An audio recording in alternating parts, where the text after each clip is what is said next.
Every person has the capacity to heal themselves.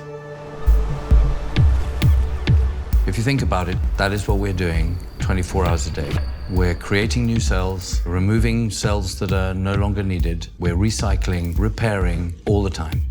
Your body functions in a similar way to a battery.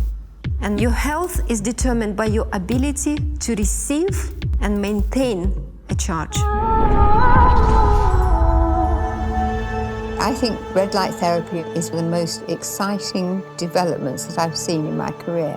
Light at certain wavelengths is proven to interact with the body in beneficial ways. This is really the way forward. This is going to make such a dramatic difference.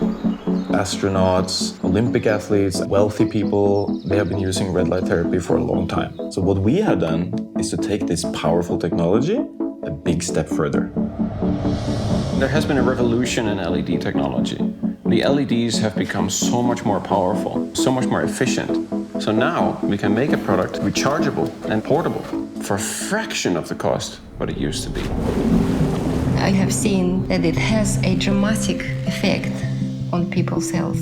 Every time I use it, it just gives me this immediate release. I'm at a 0 or 1 on the pain scale now. After 9 sessions, my migraines are not affecting me right now. Suddenly I was able to open my arm fully and I was really surprised. It just never softened up until, I tried the FlexBeam. It enhances your immune system. It works on gut-brain axis, the connective tissue. It improves the circulation and it regenerates your nervous system. FlexBeam is the proud result of more than 2 years of product development. And at Recharge, we invent and make all our products in-house. So when you order your FlexBeam, we assemble it right here, and then we ship it straight to you anywhere in the world.